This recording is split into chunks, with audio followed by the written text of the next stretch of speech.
Ben bazı hatırlatmalarımı yapayım, ondan sonra sohbete başlayalım. Değerli izleyiciler, eğer ki Murat Bey'e sorularınız varsa 0545 964 1085 numaralı WhatsApp ihbar hattımıza ve aynı zamanda firmanın çağrı merkezi numarası olan 0850 532 74 91 numaralı telefondan da ulaşarak kafanızdaki bütün soruları Murat Bey'e yöneltebilirsiniz veya diğer arkadaşlara. Onlar her türlü sorunuzu yanıtlayacaklardır. Bunun da hatırlatmasını yapalım. Yine Facebook'tan da yayınımız var. Canlı yayınımız Facebook'tan da başladı. Bizleri oradan da takip edebilirsiniz diyelim ve Murat Bey'e dönelim. Şimdi hep organik tarım diyoruz. Organik tarım artık giderek yaygınlaşıyor. Hatta bir örnek de vereyim. Manisa'nın Demirci ilçesinde bir çiftlik kurulmuş. Burada tamamen organik tarım yapılıyor ve 400 dönüm arazi üzerine kurulmuş. İşin daha güzel tarafı o çiftliğin kurulmasıyla birlikte tam 315 çiftçi organik tarıma yönelmiş Murat Bey kazanımları görünce. Evet. Ne dersiniz buna? Vallahi tabii gitgide organik tarımın önemini anlamaya başladık. Tabii bunun sebebi kaybettiklerimiz esasında. Kimyasal tarımın bize vermiş olduğu zararları gördükçe biraz metazori, biraz da ileriyi görerek organik tarıma yönelmeye başladık. Bu tabii çok güzel bir şey. Yani Türk çiftçisinin, Türk insanının organik tarıma bu şekilde değer vermesi, bu tabii bir başlangıç olmasına rağmen çok güzel bir gelişme. İnşallah bunun devamı da gelecek. Yani bakın tarım o kadar önemli ki ülkeler içinde. Şöyle düşünün, Amerika'nın bütün nüfusunun sadece %1'i tarımla uğraşıyor. Ama bugün Çin'le olan didişmesinin ana sebebi tarım ürünleridir. Yani girdiler ve çıktılar. Yani esas Çin'le olan didişmesinin ana etken maddesi tarımdır ve sadece %1'i tarımla uğraşıyor. Diğer taraftan örneğin Avrupa Birliği ülkelerinin, bütün Avrupa Birliği ülkelerinde tarımla uğraşan nüfus %4,5 ama Avrupa Birliği'nin %45 bütçesi tarıma ayrılıyor. Bu tamamen sürdürülebilir bir tarım için, organik tarım için ve gelecek için yapılan çalışmalar. Türkiye'nin de bir şekilde bunun farkına varması tabii hepimiz için çok büyük bir müjde açıkçası. Şimdi Avrupa örneğini verdiniz, Amerika özellikle yine aynı şekilde. Gerekse işte Türkiye'deki kullanım alanları olsun ya da uygulama alanları. Biraz organik tarımla kimyasal tarım ya da kimyasal gübre kullanılarak yapılan tarımın arasındaki farkı konuşalım istiyorum. Olur. Geçen hafta anlatmıştınız bize biraz ama bugün sanıyorum yine detaylandıracağınız bazı konular vardır. Olur. Nedir bu farklılıklar? Şimdi bir kere kimyasal tarım dediğimiz zaman hem kimyasal gübre hem de kimyasal zirai ilaçlarını kapsıyor. Ve kimyasal tarım içerisindeki besin elementleriyle sadece toprağa o besin elementleriyle beslenmesini sağlar. Yani bu ne demek? Kimyasal gübre toprak içerisinde hali hazırda bulunan besin elementlerini çalıştırmaz. Sadece kendi üzerinde taşıdığı besin elementleriyle toprağı besler.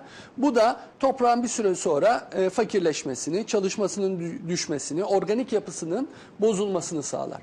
Fakat organik tarım dediğimiz zaman da organik tarım tamamen toprak içerisindeki organik yapıyı destekleyen, onları ilerlemesini, büyümesini teşvik eden bir tarım sistemidir.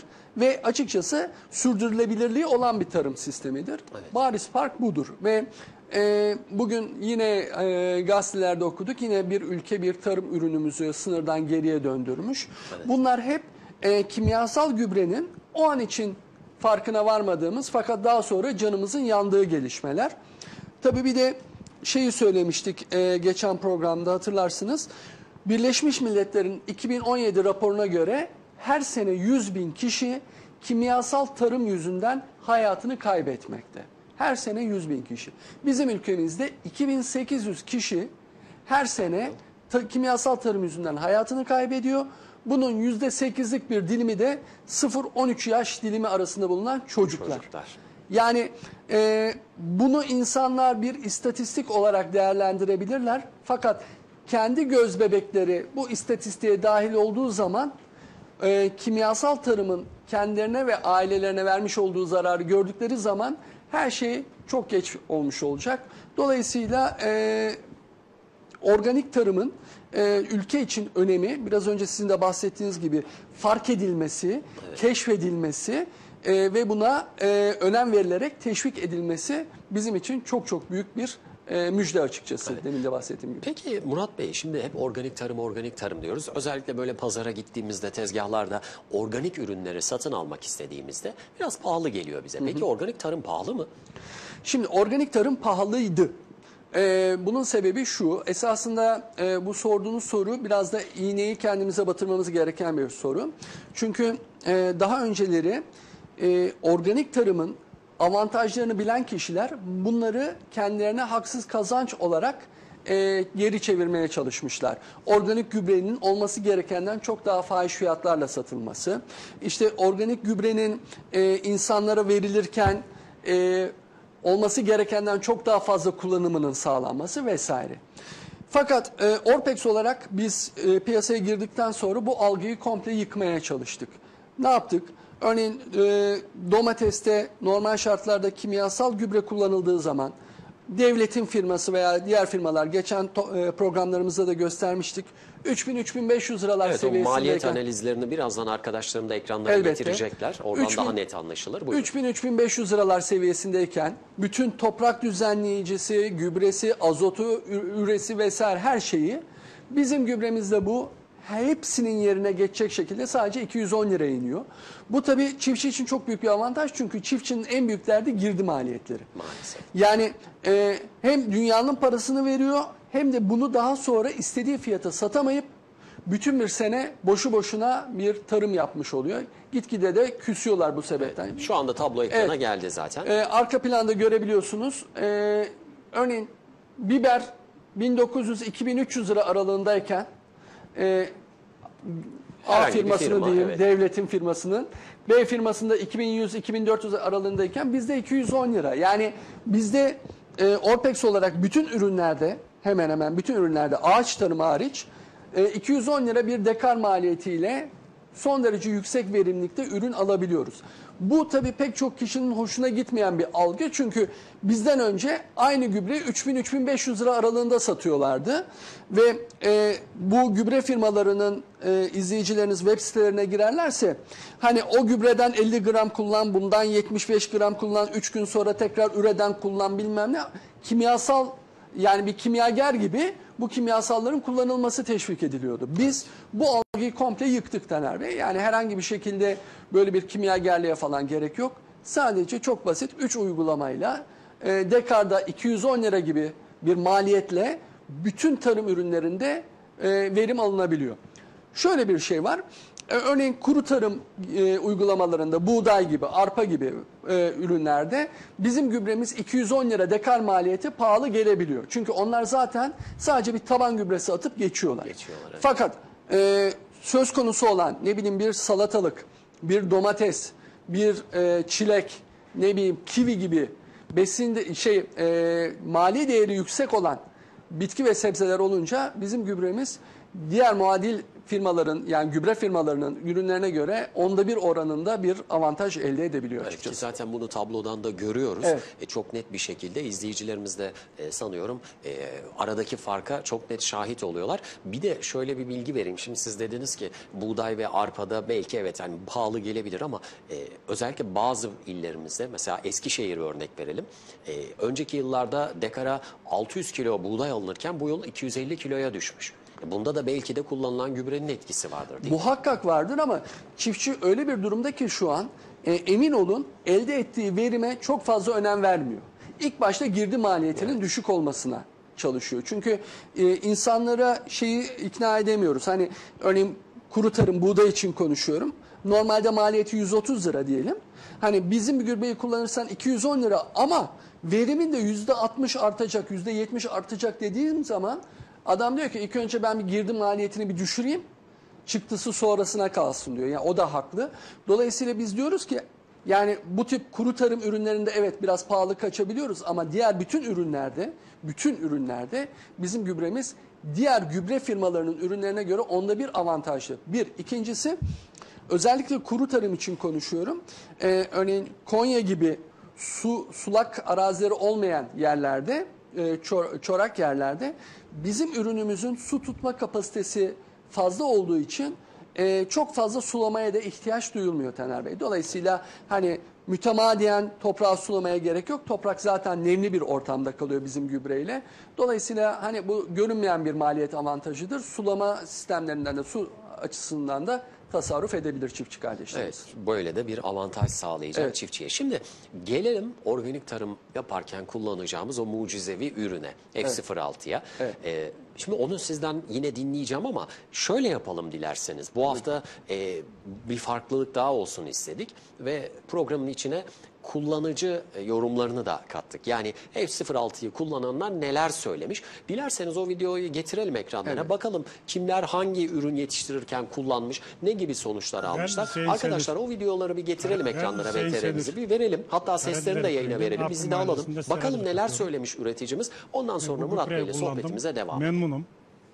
Güzlükte de kullandım. Evet, sanıyorum Güzel arkadaşlarım tatlı, onu yayına tadında, hazırlayana kadar. renginde. Çünkü Ben bazı Hüseyin izleyicilerimiz Selir. geçen hafta özellikle bize Karadeniz sormuştu. köyünden Ya Arpa işte Mahallesi'nde niye seracılık yapıyorum. kullanıcı örneklerini paylaşmıyorsunuz, Bu gübreyi neler kullandım. söylüyorlar diye. Biz de Memnunum. bunları hazırladık. Haklı bir soruydu. Güzlükte de Bakalım kullandım. neler söylemişler. Hazır mı arkadaşlar? Tatında, tadında, renginde. Tamam, o zaman hazır Alıcıda, olduğunda bana satıcıda, bilgi her şey, verin. herkes memnun. Şimdi şöyle Ben de yapalım o memnunum. zaman Murat Bey. Bakın bir izleyicimiz demiş ki bize, Halkımıza İbrahim devam edin. Yıldırım, Devam da etmeyi insanlar düşünüyorum. yani üreticiler Önce mantar azotlu ilacı, gübre trips kullandığım ilacı zaman almaktan hastalık artık çok bıktı oluyordu. demiş. Ve sanıyorum bu Şimdi şu organik an tarım işte bu hastalık yok. F06'yı İlaç kullandığında atmıyorum.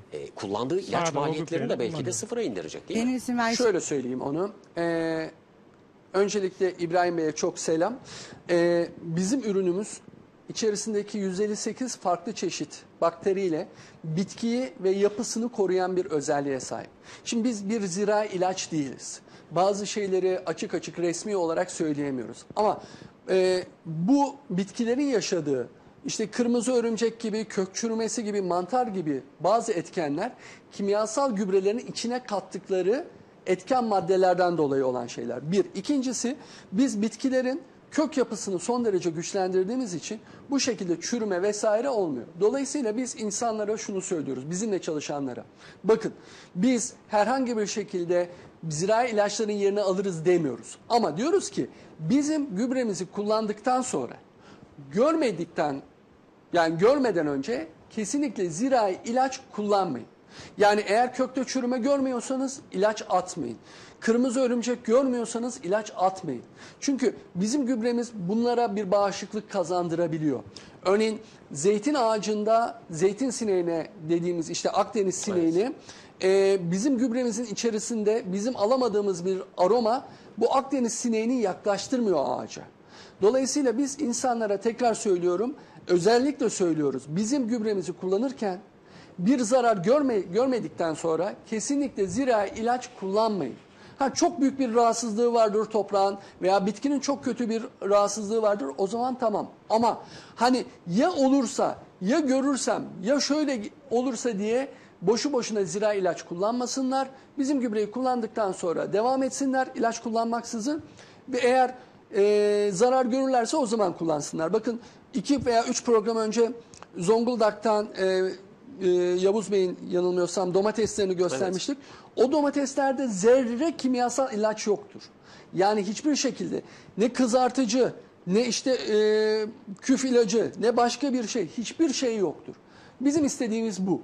Bizim gübremizi kullandıktan sonra zirai ilaç kullanımı da inanıyoruz ki minimum seviyelere inecektir. Evet. Şimdi VTR'miz hazırmış. Onu Harika. bir getirelim ekranlara. Ondan sonra yine sizden dinleyeceğiz. Arkadaşlar verelim bakalım kullanıcılarımız neler söylemiş.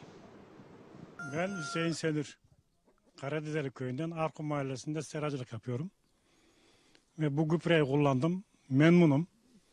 Güzlükte de kullandım. Kızartmasında, tadında, renginde, alıcıda, satıcıda her şey, herkes memnun. Ve ben de memnunum. Ve salkıma da devam ettim. Devam da etmeyi düşünüyorum. Önce azotlu gübreyi kullandığım zaman hastalık çok oluyordu. Şimdi şu an hastalık yok. İlaç atmıyorum. Sade o gübreyle kullanıyorum. Benim isim Ayşe Aydın. İlacımızı kullandık. Kullandıktan sonra göbeklerde yanma olmadı. Çiçeklerimiz de güzel yani. Kırmızı örümcek falan olay olmadı yani. Memnunuz. Meyveleri de güzel. Şimdi tamamını hesaplarsak altına taban gübresi, üzerine attığımız üre, nitrat, şeker gübrelerini ve yaprak gübresi kullanımlarımızı hesapladığımızda Orpex'ten aşağı yukarı 1/3 oranında daha az maliyete düştüğünü gördük şu anda. Geçen yılı şu anki yani 43 gün olmuş olmasına rağmen ekimin geçen yılın şu anda neredeyse yani 1,5 katı önde gidiyor domates. 2 daldan 2 kökten uygulama yaptık. Başka da bu gübre kullanmadık. Çok Şu an, güzel. bayağı da Çok güzel gelişimi var. evet, boy olarak da Boy olarak olabildiğince da evet. yükselmiş. Boy olarak da iyi gitti. Hala çiçekler üzerinde Evet. döküm vermeye Hı, devam çok ediyor. güzel. Hı hı. Hı hı. Şu anda çok memnunuz yani gübremizden. Geçen seneye kadar şu tepelerdeki filizler hiç yoktu. Yapamıyorduk, uğraşıyorduk, yapamıyorduk. Fakat Orpex kullandık. Gerçekten bu sene 40'ar santim gibi bir fark yaptı cevizlerde. O memnun edici bir durum. 4 çeşit gübre, 4 bidon gübre getiriyoruz. 3 litre ondan, 3 litre ondan. Mesela dönme 9-10 litre gübre veriyoruz kimyasal. Artık bunda 1,5 kiloyla işi hallediyoruz. Maliyet düştü. Maliyet olarak en az 10.000 fark var, 10-15 bin. Evet işte bunu da diğer çiftçilere şey yapıyoruz, yaymaya çalışıyoruz. Onlar da kullansınlar, onlar da kurtulsun. Paraya toprağa gömmesinler diyoruz yani. Evet değerli izleyiciler, geçen hafta merak edenler için bir anlamda haklılar. Onlara da teşekkür edelim ve kullanıcı yorumlarını dinledik. Şimdi Murat Bey'den dinleyeceğiz bu üreticimizin hikayesini. Domates gördüm Murat Bey, salatalık gördüm, ceviz gördüm, çilek gördüm. Peki bu üreticiler size hangi şikayetle geldiler? Orpex'i kullandıktan sonra nasıl sonuçlar aldılar? Bu çiftçi kardeşlerimiz bize geldiklerinde yandım Allah diye geldiler. Çünkü inanılmaz bir gübre maliyeti, özellikle çilekte. Hani biz burada gösterirken 3000-3500 lira diyorduk ama toprağı o kadar kötü duruma gelmişti ki çiftçilerimizin daha da fazla verim alabilmek için 4000 liralar, 5000 liralar seviyesine geliyordu. Bizim gübremizi kullandıktan sonra o hanımefendi, Mersin Erdemli'dedir o hanımefendi, yaklaşık 4 uygulama yaptı. 3 uygulama yerine 4 uygulama yaptı. 280 lira dekar maliyetiyle, yani 4000 liradan 280 liraya düşerek daha önce almış olduğu çilekten %60-%70 oranında fazla çilek aldı. Keza domates de aynı şekilde. O da Erdemli'de yapılmış bir çekimdir. Son konuşmada. Evet. O da yaklaşık 3500-4000 liralardan 210 liraya düştü. 3 uygulama yeterli oldu. Salatalık için söyleyeyim. Salatalıktaki uygulama hanımefendinin salatalıklarında şöyle bir sıkıntı vardı. Salatalıklar 1 metreye gelmeden köklerde çürüme oluyordu ve salatalıktan verim alamıyordu. Bizim gübremizi kullandıktan sonra yaklaşık 2 metreye çıktı salatalıkların 2 boyu metre. ve ekranda belki dikkat etmişsinizdir, seranın önünde yaptılar. Seraya giremediler çünkü çekim yapabilmek için. Dolayısıyla bu tip avantajlarımız var. Keza yine domates ve ceviz uygulamalarımız Bursa'dan gelmiştir. Onlarda da çok büyük avantajlar elde ettik. Özellikle cevizde iç doluluk oranı, yağ oranı ve tutunma oranını çok büyük oranda artırdık. Onun için kullanıcı yorumları hep bu şekilde. Diğer programlarda da eğer isterseniz bu tip kullanıcı yorumları getirebiliriz Çok ama iyi olur. Birazdan zaten Mısır'la ilgili bir görüntümüz var. Onu da yine ekranlara getireceğiz. Ama hakikaten şimdi görüntülere bakıyorum. Zaten az önce ekranlara da geldi. Evet. O kadar büyümüş ki böyle. Şu anda ekranda zaten çiftçimizin, kullanıcının zaten ne düşündüğünü de paylaştık. Ekranlara da getirdik. Ve sizin de dediğiniz gibi işte çilek üreticimiz değil mi? Bayağı bir sıkıntı yaşamış ama sonrasında verim bayağı bir artmış. Yayın sırasında belki dikkat etmişsinizdir. Yanma yok dedi. Herhangi bir şekilde böcek, kırmızı örümcek vesaire de yok dedi. Evet. Bu bizim söylediğimiz bir argümandı. Yani görmedikten sonra kullanmayın. Zararı görmedikten sonra kullanmayın. Onun için hani Orpex F06 çiftçi kardeşlerimize zira ilaç konusunda da bir fayda sağlayacağını düşünüyoruz. Yani bunu tabii resmi olarak söyleyemiyoruz. Çünkü bizim kapsamımız değil, konumuz değil. Evet. Zira ilaç farklı bir kapsamda ama gübremiz o kadar iyi bir gübre ki zira ilaç konusunda da çiftçi kardeşlerimize elimizden geldiğince yardımcı olabiliyoruz. Şimdi peki Murat Bey, bu gübreyi aldıkları zaman nasıl uygulayacaklar? Yani özellikle diyelim ki ürün yetişkin bir hale gelmiş artık. İşte salatalıkta örnek veriyorum, belki 50 santim 60 santime ulaşmış. O anda ben uygulayabilir miyim gübreyi? Her anından itibaren uygulayabilirsiniz. Ama bizim kullandığımız bütün argümanlar neydi? Gübre maliyetini 210 liraya kadar düşüreceğiz. Verimlilik minimum %30 artacak. Erkencilik ve nadas yok, rotasyon yok. Şimdi bunlara sahip olabilmek için bizim önerimiz en baştan bizim ürünün kullanılması. Hatta bazı çiftçi kardeşlerimiz arıyorlar bizi. Ya işte sizin de bahsettiğiniz gibi işte meyve dalında kullansam olur mu vesaire gibi. Biz de diyoruz ki şu an için yapma. Hani yazık kesene yazık, zaten bir süre sonra hasadını yapacaksın. Bizimkine bir sonraki dönem en baştan itibaren kullan ki faydasını gör.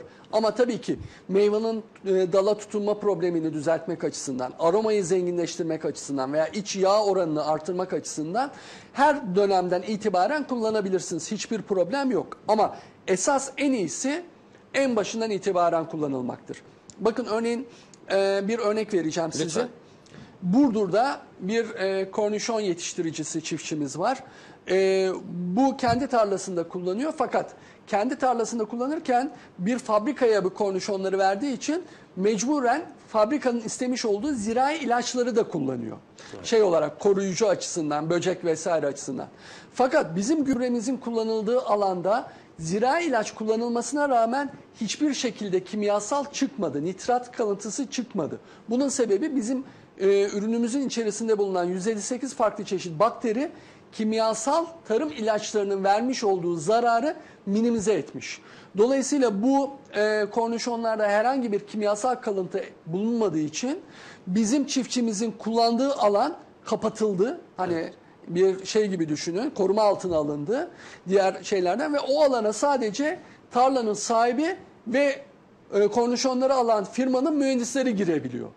Yani nasıl olur diye bunu irdelemek için sadece orayı böyle koruma altına aldılar. Şu an sadece onlar girip çıkabiliyor.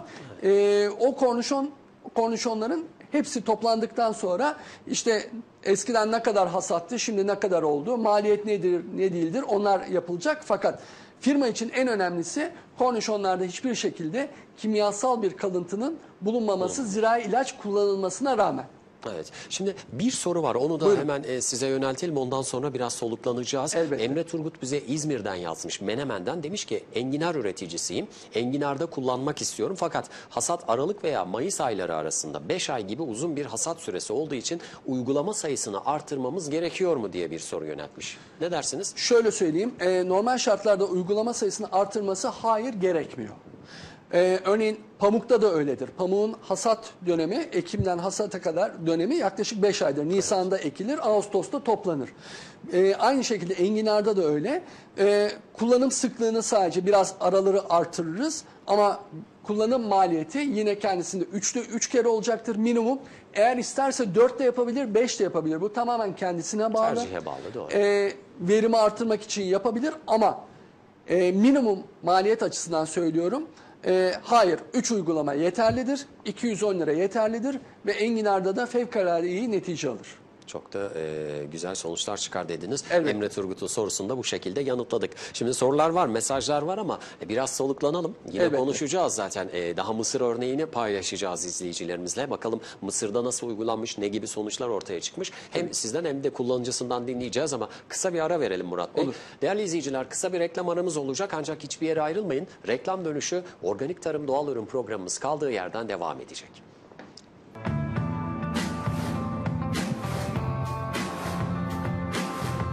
Tarım sektörüne can suyu Orpex'in katkılarıyla hazırlanan Organik Tarım Doğal Ürün programı devam edecek.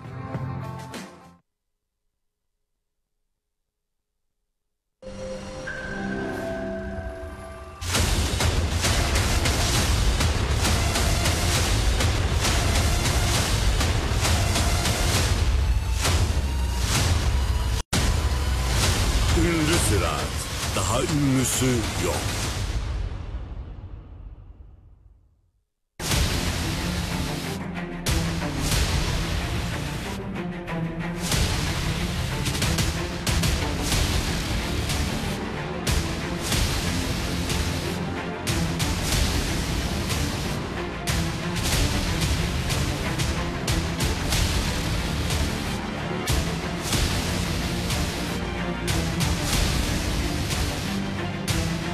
Ünlü ziraat. Daha ünlüsü yok. Sinekler sorun oluyorsa Agita gelsin, sinek gitsin. Sürün geçsin, sıkın bitsin. Agita gelsin, sinek gitsin. Verim artsın, yüzün gülsün. Agita gelsin, sinek gitsin. Orijinal olsun, etkisi sürsün. Agita gelsin, sinek gitsin.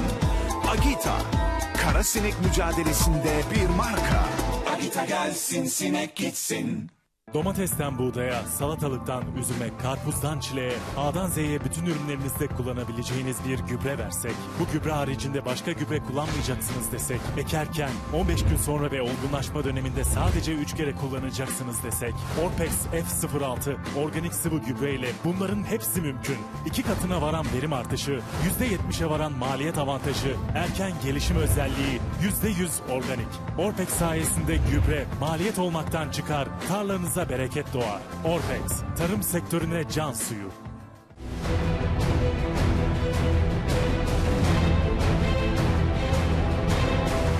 Doğanlar tarım makinalarından üstün çelik işleme teknolojisi ve kaliteli malzemelerle harmanlanarak üretilmiş yaylı otomatik bulduk. Sert ve taşlı arazilerde kesintisiz sürüm, mekanik ve hidrolik olarak iş genişliği ayarlama imkanı, optimum şase yüksekliği. Doğanlar Tarım, çiftçi doğanların markası. Tarım ve hayvancılık sektöründeki son teknolojiler Eskişehir Tarım Fuarı'nda. Eskişehir Tarım Fuarı 4-8 Eylül tarihlerinde Eto TÜYAP Fuar Merkezi'nde. Bu ayın fırsat ürünü.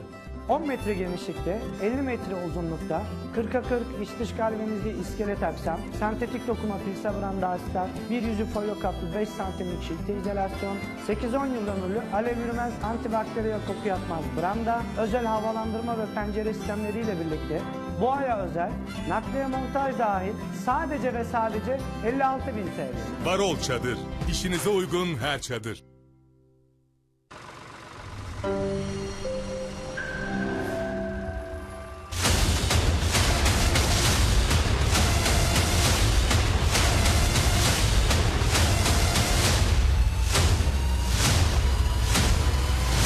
Ünlü Ziraat. Daha ünlüsü yok.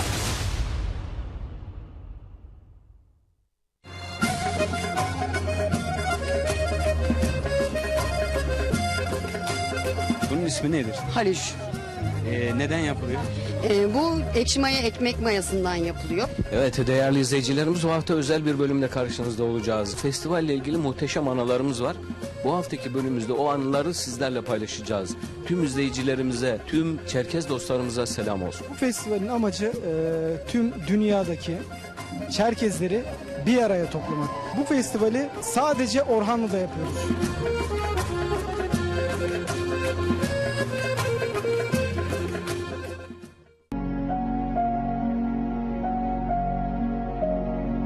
Küçükbaş hayvan yetiştiricileri, sadece Royal ilaç size yeter.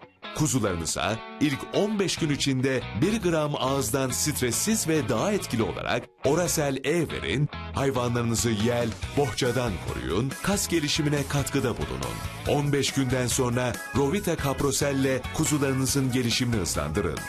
İçme sularına Ovisol Lamp ilave ederek büyüme ve gelişmelerine katkıda bulunun. Besi toklularına ve küçükbaş kurbanlıklarınıza Kaprovit Lamp vererek daha hızlı canlı ağırlık artışına katkıda bulunun. Koyun ve keçilerinizi Ovisol Sheep and Goat sıvı katkılarıyla gebeliğe hazırlayın ve sağlıklı kuzulamasına katkıda bulunun. Kaprovit Sheep toz yem katkısı vererek verimlerini arttırın. Hayvanlarınıza gebeliğin 2. ayında Copelex bakır kapsül yutturarak kuzularda felçlere neden olan bakır eksikliğinden korunun. Royal ilaç, koyunculuk ürünlerinin de mihenk taşı.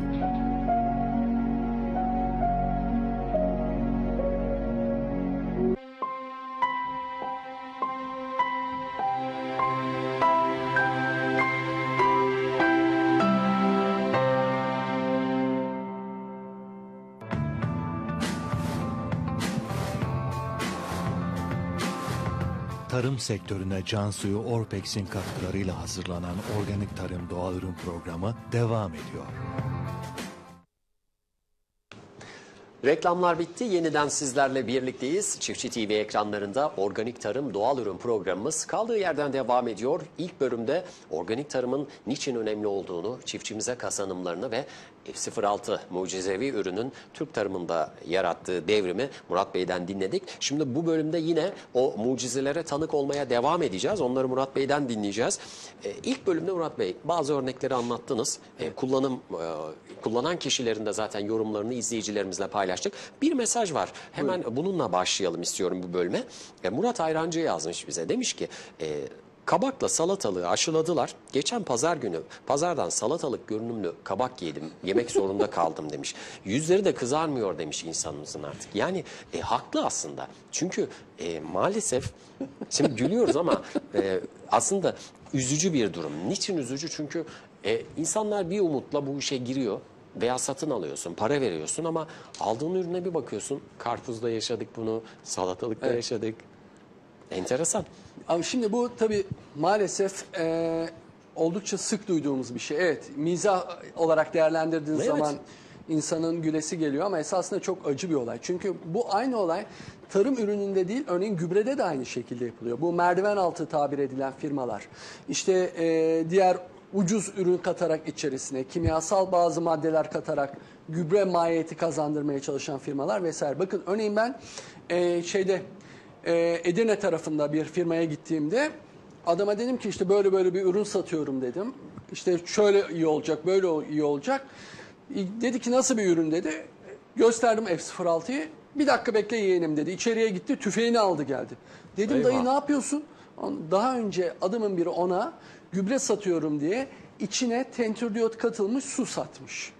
Diyor ki düşmanım olsa bana bu kadar zarar vermezdi diyor. Yani düşünün hani beyefendi yine sağlığına çok dokunmayan bir şey yemiş. Yani elma beklerken armut yemiş gibi bir şey olmuş ama yani bu tip şeyler de var. Çünkü kontrol mekanizması çok sıkı olmadığı için bu tip uygulamalar maalesef ki yurdumuzda oldukça sık. Çok sık görüyoruz. Bir de tabii kısa yoldan para kazanmayı seven bir yapıya sahip olduğumuz için bu tip şeylere maalesef tamah eder durumdayız. Evet. Şimdi anladığım kadarıyla F06 kullandığımız zaman o çocukluğumuzda yediğimiz ya da böyle eve bir karpuz girdiğinde bütün evi kokusu saran ürünleri tekrar herhalde tüketebileceğiz değil mi? Kesinlikle öyle. Yani programın ilk bölümünde de söylediğim F06 içerisinde hiçbir şekilde kimyasal barındırmayan bir üründür. Artı toprakta bulunan kimyasal kalıntıları da bütünüyle yok eden bir gübredir. Dolayısıyla yediğiniz üründe F06 ile başından sonuna kadar F06 ile yetişen bir ürün yediğiniz zaman tamamen doğal, sağlıklı ve hani natürel bir ürün yediğinizden emin olabilirsiniz. Tabii bahsettiğiniz gibi diğer taraftan mükemmel de bir aromaya sahip olurlar. Evet. Şimdi yine aynı şekilde bir örnekle devam edelim. Patlıcan yetiştiricimizin sizinle paylaştığı fotoğrafları getirelim ekranlara. Evet. Arkadaşlar patlıcan fotoğraflarını getirelim ekranlara ve yine hikayesinde Murat Bey'den dinleyelim. Ekrana verelim arkadaşlar. Bizi alalım ekrandan önce. Önce bir gelsin onlar, ondan sonra buyurun Murat Bey, bu patlıcanların hikayesi nedir? Bu patlıcanların hikayesi, bu patlıcanları yetiştiren çiftçilerimiz Gönen'de yaşıyorlar. Patlıcan Gönen'de yetişir diye de bir sloganları var hatta. Gübre maliyetleri yaklaşık 550 lira, 560 lira seviyesinde. Çünkü kendi hayvan gübrelerini kullanıyorlar. Evet. Biz Orpex olarak devreye girdikten sonra şu an gübre maliyetleri 550 liradan 180 liraya düştü. Ve görmüş olduğunuz gibi patlıcan bilhassa topraktaki bütün besin elementlerini fazlasıyla kullanan bir sebzedir. Son derece iyi hasat aldılar. Son derece iyi verim aldılar. Dediğim gibi 550 liradan 180 liraya düştü dekar maliyetleri. Artı şöyle bir avantajı var bizim gübremizin. Patlıcanla yetiştikten sonra bu tarlanın herhangi bir şekilde dinlenmeye, rotasyona, nadasa falan herhangi bir şekilde ihtiyacı yok. Patlıcan dahi olsa bu tütün de olabilirdi. Eğer iklim şartları el veriyorsa tekrar patlıcan ekebilirler veya diledikleri sebzeyi ekebilirler. Çünkü Orpex'in içerisinde bulunan aktif bakteriler mütemadiyen toprağın organik yapısını beslediği için herhangi bir şekilde toprakta bir dinlenmeye veya ürün rotasyonuna gerek yoktur.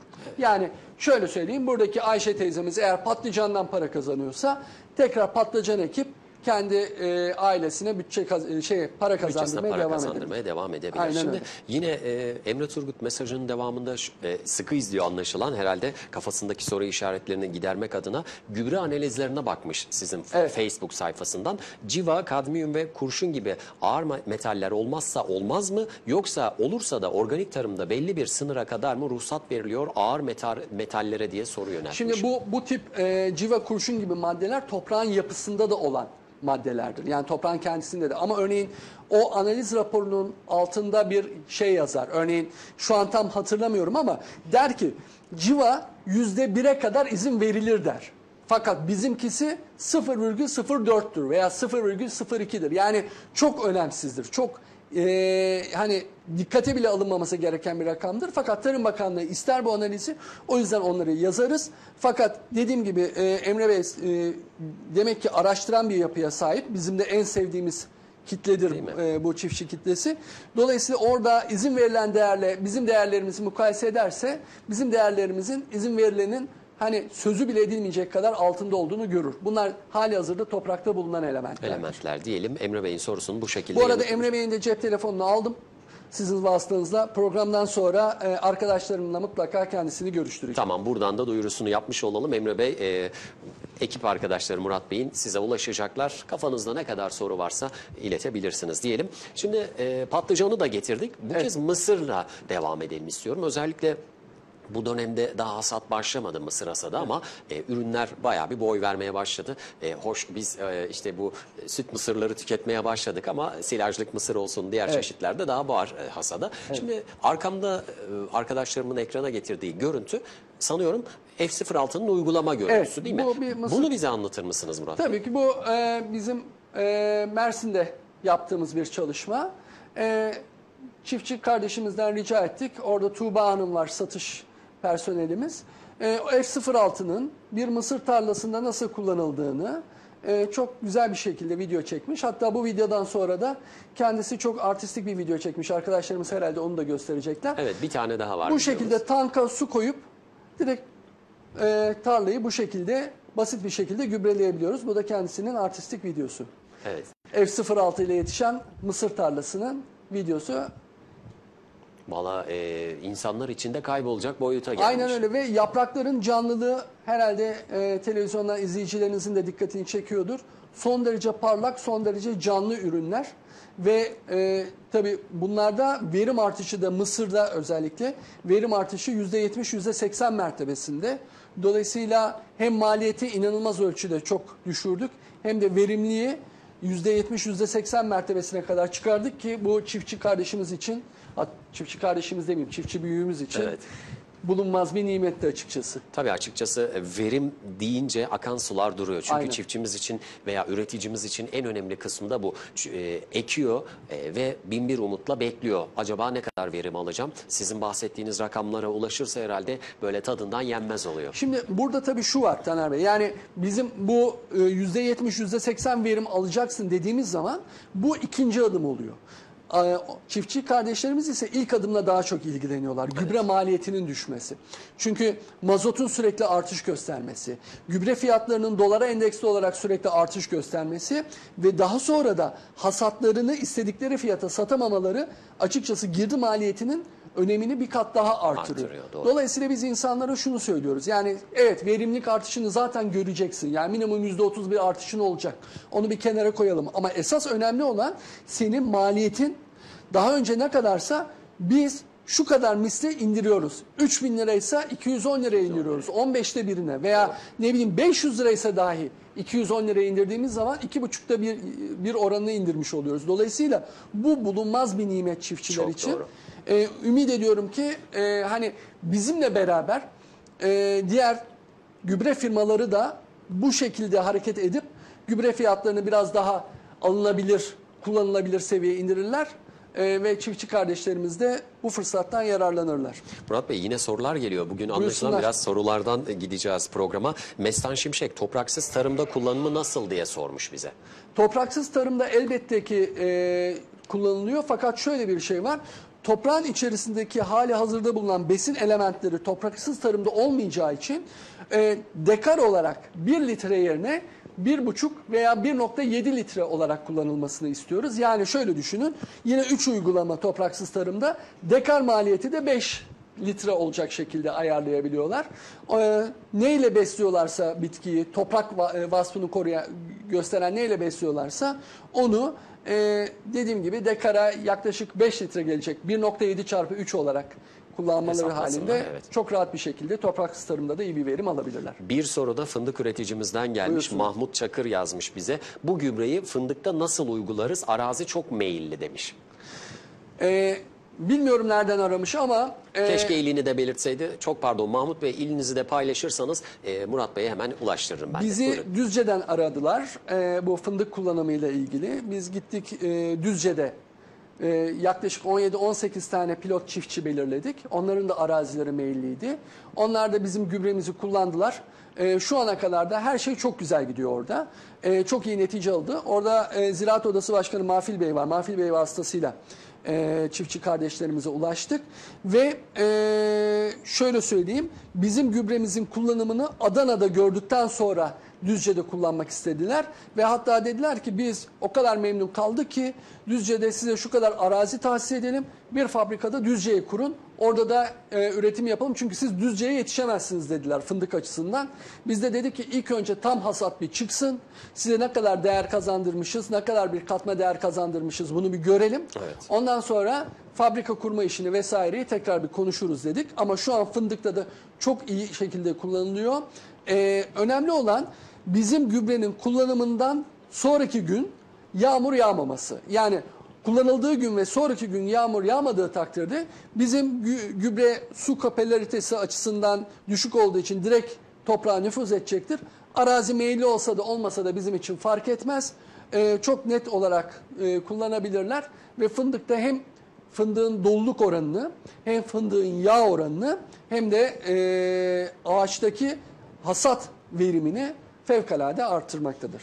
Ordu Ulubey'den yazmış Mahmut Buyursun. Bey. Onu da paylaşmış olalım. Az Ha, önceki Ordu sorumuzun sahibi Mahmut Bey, fındık üreticimiz sanıyorum. Teşekkür edelim Mahmut Bey'e de. Şimdi evet, gerek mısırda gerek patlıcanda da yine nasıl sonuçlar verdiğini sizden dinledik. Değerli izleyiciler, sorularınız varsa WhatsApp ihbar hattımız aracılığıyla ya da Facebook aracılığıyla bizlere ulaştırabilirsiniz. Canlı yayında Murat Bey'e hemen sıcağı sıcağına yöneltirim ben de soruları. Devam edelim biz. Şimdi Murat Bey, kullanım oranları ve daha doğrusu verime etkilerini paylaşmıştınız. Ben arkadaşlarımdan rica edeceğim o tabloyu da ekrana getirsinler. Hangi üründe nasıl sonuçlar doğurdu en azından üreticimiz görsün istiyorum. İşte domates, mısır, fasulye gibi farklı ürünler var. Bu sonuçlar nasıl çıktı Murat Bey? Şimdi şöyle açık söylemek gerekirse bu sonuçlar hani bizim gübremiz gerçekten çok iyi bir gübre. Yani emsali bulunmayan bir gübre. Fakat hani biz yoktan var etmiyoruz. Esasında toprak bu bereketi verebilecek bir toprak. Evet. Biz sadece toprağın istemiş olduğu şeyi kendisine sunuyoruz. Doğru şekilde, doğru oranda. O zaman ne oluyor? Siz eğer girdiği düzgün verdiğiniz zaman çıktı da bir şekilde o derecede düzgün oluyor. Bakın örneğin domateste 2,2 misline kadar bir artış elde ettik kullanımlarda. Bu toprağa biz herhangi bir şekilde hormon vermedik, ilaç vermedik veya toprağa toprak katmadık.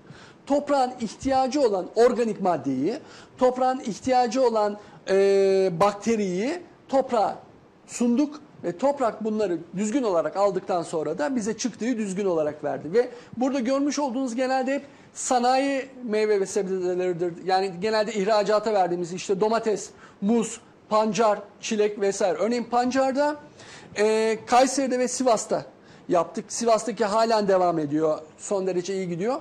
Kayseri'dekinde şeker polaritesini de yükseltti. %30 oranında, %9 oranında %9. Şeker polaritesini de yükselttiğini ortaya çıkardı. Yani hasadı yaklaşık ne kadar %60 mertebesinde hasadını artırdık.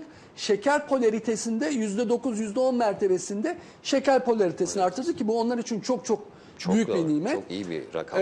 Dolayısıyla dediğim gibi hani burada herhangi bir şekilde biz şöyle bir mucize yarattık, böyle bir şey yaptık demiyoruz. Toprağın ihtiyacı olanını verdik ve bunların hepsinde de dekar maliyeti yine bahsettiğim gibi 210 liralar mertebesindeydi. Evet, şimdi tabii izleyicilerin merak ettiği bir diğer hususta biz bunu önceki programlarda da dile getirdik ama yine sizden dinleyelim istiyorum. Nasıl ulaşacağız Murat Bey? Gerçi onu sona saklayalım. Mersin Tarsus'tan bir mesaj var, onu size yöneltelim. Buğra Eroğlu yazmış. Limonda kullanılıyorsa biraz anlatabilir mi demiş Murat Bey. Kullanabilir miyiz limon tarımında? Yani sadece limonda değil, bütün meyve ve sebzelerde kullanılabilir. Limonda sadece 3 uygulama yerine 4 uygulama yapılacak ağaç tarımı olduğu için. Evet. Bu minimumdur. Eğer isterse 5 veya 6 uygulama da yapabilir. Limonun verimini artırabilmek için veya iç sululuğunu, aromasını artırabilmek için. İlk 2 uygulamanın topraktan olmasını istiyoruz. Bu bitkinin kök yapısını ve gövde yapısının güçlülüğünü artırmak için. Son 2 uygulamanın da limon meyvesi çıkmaya başladığı anda yapraktan yapılmasını istiyoruz. Bu da daldaki tutunma oranını artırmak, aromayı artırmak ve hasadın çoğalmasını sağlamak için. Şöyle bir örnek vereyim. Adana Tarsus'ta yine bir çiftçimizin armut tarlası vardı. Ve bu armut tarlasından sıkıntısı şuydu. Ağaçlardan 3 veya 4 kilo armut toplayabiliyordu. Evet. Bizim gübremizi kullandıktan sonra bu 3-4 kilo armut 27-28 kiloya çıktı. Şimdi burada 7-8 kat arttırmış yani. Fazlasını arttırdı fakat burada şöyle bir şey var. Çok özür dilerim. Buyurun. Herhangi bir şekilde biz işte oradaki verimi 8-9 misline artırdık diyemiyoruz. Ağaç zaten o meyveyi verecekti. 27-28 kiloyu verecekti. Biz sadece meyvenin ağaçta tutunma oranını, tutunma gücünü artırdık. Meyvenin tutunma gücünü artırınca da o meyve ağaçta olgunlaşmaya başladı ve hasadı yapıldı. Dolayısıyla eğer ki herhangi bir şekilde bir tutunma problemi vesaire varsa ağaç şeylerinde, meyve ve sebzelerinde hiçbir problem yok. Bu tutunma problemini Orpex F06'nın uygulama gücüyle çok rahat bir şekilde çözebilirler. Çözebilir. Yine soru var Murat Buyursunlar. Bey. Perlitle biber yetiştiriciliğinde ne kadar etkilidir demiş. Topraksız tarım için işe yarar mı? Az önce kısmen anlattınız ama biber yetiştiriciliği perlitle, onu da dinleyelim sizden. Elbette aynı şekilde yani biber hem topraklı tarımda, normal tarımda hem de topraksız tarımda kullanılabiliyor. Topraklı tarımla topraksız tarım arasındaki tek fark, topraksız tarımda normal kullanım metodolojisinden bir %50-%60 daha fazla kullanılması. Onun haricinde herhangi bir şey yok. Oradaki su kanallarına, su besleme kanallarına suyu verirken Orpex F06'ın katılması ve normalde dekara 3 litre değil de 5-6 litre civarında bir miktar katılması yeterli olacaktır. Burada şunu da söyleyeyim. Orpex F06'nın hani 4, 5, 6, 7 kere kullanılmasının bitki veya meyve veya sebze açısından hiçbir zararı yoktur. Yani bitkide herhangi bir şekilde yanma, çürüme vesaire asla böyle bir şey söz konusu değil. Bu sadece insanların kesesiyle alakalı bir, maliyetleriyle alakalı bir durum. Eğer verimim çok olsun, daha çok verim alayım derse 6-7 kere uygulayabilir. Evet. Ama bizim uygulama metodolojimiz her seferinde minimum 3 litre. Ama bunu dediğim gibi 4 yapabilir, 6 yapabilir, 7 yapabilir. O tercihe kalmış Kesinlikle. Bir şey değil mi? Örneğin Erdemli'de bazı çilek üreticileri bunu 8-9'a kadar çıkardılar. Ondan sonra çok da büyük verim aldılar. Ama tabii dediğim gibi bu çiftçinin kendisine bağlı, maliyet açısından. Ekonomik durumu da önemli tabii. Bu da bizim meşhur Mısır videosu. Mısır videomuz. Evet, arkadaşlar yine ekrana getirdi. Ülke olarak Mısır, değerli izleyiciler, yanlış anlaşılmasın. Ülke olarak Mısır'da çöl toprağında kullanım öncesi ve kullanım sonrası sonuçlar işte burada. Murat Bey, yine fındıkla ilgili soru geliyor. Mahmut Bey yine sormuş. Kaç uygulama yapmam gerekir? Nasıl uygulanacak diye. Şu uygulamasını genel bir anlatırsanız bize. Bakın yine fındık için söyleyeyim. Lütfen. Toplamda 4 uygulama yapılıyor. Mısır'da. Fındıkta, çok özür dilerim, Mısır olunca burada. Evet. Fındıkta toplamda 4 uygulama yapılıyor. Normalde ilk taban gübresinin, normal şartlarda taban gübresinin uygulanmaya başladığı zaman taban gübresi yerine ilk F06'yı kullanıyorlar. Ondan sonra bir 10 gün 15 gün sonra ikinci bir topraktan uygulama daha ve daha sonra da fındıklar saçma boyutunda çıkmaya başladığı zaman, yani ilk meyve dalda çıkmaya başladığı zaman 2 uygulama da yapraktan. Toplamda 4 uygulama yapılıyor. İlk 2 uygulamada 1'e 100 oranında suyla karıştırıp uyguluyoruz. Son 2 uygulamada da 1'e 200 oranında yapraktan uygulama olarak yapıyoruz. Normal tarımda da toplam 3 uygulama istiyoruz. Ağaç tarımı olmayan normal arazi tarımında veya sera tarımında ilk 2 uygulama topraktan 1'e 100 oranında suyla karıştırarak, son uygulamamızda yapraktan 1'e 200 oranında suyla karıştırarak. Zaten eğer çiftçi kardeşlerimiz bizimle beraber çalışmaya karar verirlerse biz her süreçte onların yanında oluyoruz. Evet. Gerek ziraat mühendisi arkadaşlarımız, gerek kendimiz gidip nasıl uygulanacağını yerinde kendilerine izah ederek herhangi bir şekilde yanlış kullanıma mal vermeksizin durumu açıklıyoruz. Evet, buradan da yanıtlamış olalım merak edenler için. Şimdi çok güzel anlatıyorsunuz, hiç bölmek istemedim ama yavaş yavaş programın sonuna da geliyoruz. Son sorum şu olacak. Buyurun. Nasıl ulaşacağız? F06'ya bir. İkincisi, çiftçilerin merak ettiği en önemli konudur. Pahalı mı, ucuz mu ya da yani fiyatı ne kadar, öyle sorayım. Bunu da sizden dinleyelim, sonra birlikte kapatalım. Elbette. Şimdi bize orpex.net web sitesinden, info@orpex.net mail adresinden veya 0850 532 74 91, tekrar edeyim, 0850 532 74 91 çağrı hattımızdan arayıp ulaşabilirler. Bu çağrı hattındaki arkadaşlarımız kendi isimlerini ve bölgelerini not alıp bize iletiyorlar. Biz de bütün hepsini satış personelimize dağıtıp kendilerine ulaşmalarını sağlıyoruz. Bize dediğim gibi hem web sitesinden hem mail adresinden ulaşabilirler. Artı sizin kanalınızı arayıp benim telefonumu isteyenler de oluyor. Onlar bana cep numarasından da ulaşabiliyorlar. Buradan veremiyorum, kusura bakmasınlar. Ama arayıp aradıkları zaman da herhangi bir şekilde konuşmamazlık yapmıyoruz tabii ki. Dilimiz döndüğünce anlatmaya çalışıyoruz. Bu güzel sohbet için ben size teşekkür ederim. Fiyatı sadece soruyorum. Onu da paylaşalım çünkü merak ediyordur izleyiciler. Fiyatı söylemeden kapatmayı düşünüyordum ama madem... Evet, kaçırmadım onu Murat Bey. Evet. Ama siz samimisiniz, zaten paylaşıyorsunuz da belki oradaki kaçıranlar Şimdi olmuştur. şöyle, bizim 3 farklı çeşit ambalajımız var. 1 litre, 5 litre ve 20 litre. 1 litre ürünümüz 70 lira. 20 litre ürünümüz 1200 lira. Yani 20 litrelik ürün alındığı takdirde litresi 60 liraya geliyor. Fakat şöyle düşünün, 20 litre ürün 7 dönüm tarlanın bütün gübre ihtiyacını karşılamakta. Yani örneğin sizin, afaki konuşuyorum, 2 dönüm bir tarlanız var. 5 litre aldığınız zaman işte ne taban gübresi kullanırsınız, ne üre kullanırsınız, ne fosfat, ne çinko, ne potasyum, hiçbir şeye gerek yok. Bizim gübremiz hepsini karşılayan ve hepsini mükemmel bir şekilde düzenleyen bir gübredir. Dolayısıyla fiyatımız diğer gübrelerle mukayese edildiği takdirde son derece ucuz, son derece güvenli bir gübredir. Dolayısıyla bizim burada amacımız hani bir anda diğer gübre firmaları gibi süper zengin olalım yerine daha çok çiftçiye dokunalım. Evet. Daha çok ailemize birey katalım şeklinde.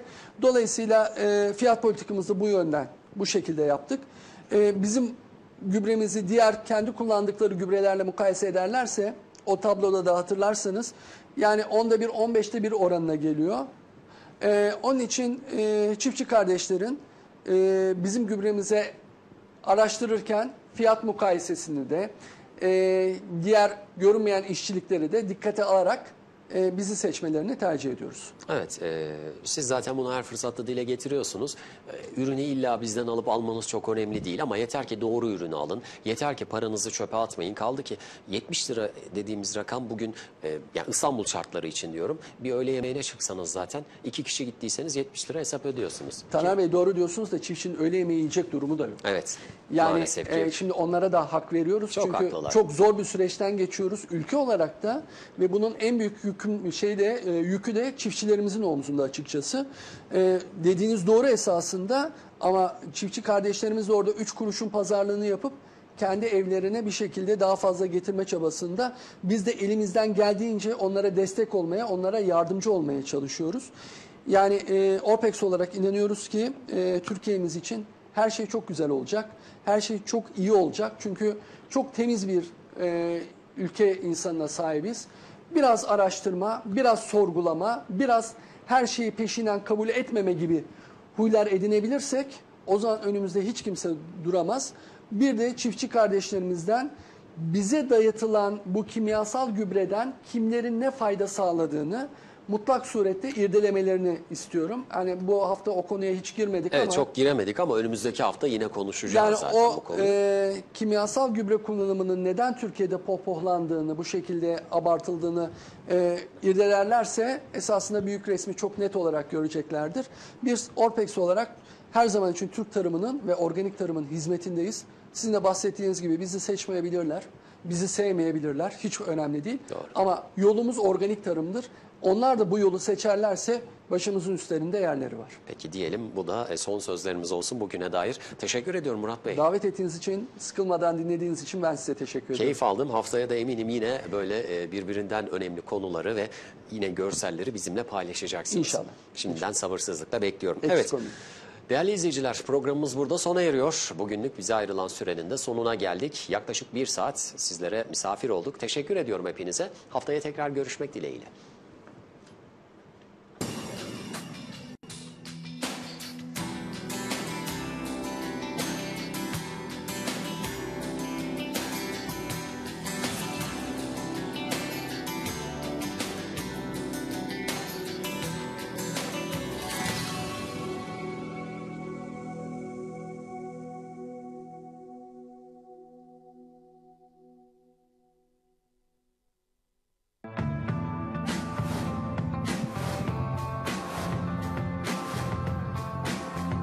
Tarım sektörüne can suyu Orpex, organik tarım doğal ürün programını sundu.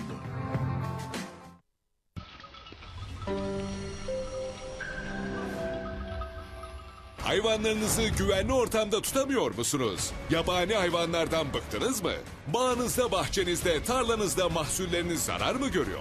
Melasti elektrikli çit sistemiyle artık mutlusunuz. Melasti, kullanıcı ve hayvan dostu.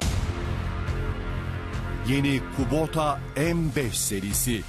95 ve 114 beygir gücüne sahip 4 silindirli Euro 4 motor. Son derece üstün manevra kabiliyeti. Çalışma performansınızı artıracak 36 ileri 36 geri vites. İleri teknolojiye sahip 360 derece görüş açısı sunan büyük konforlu kabin sistemi.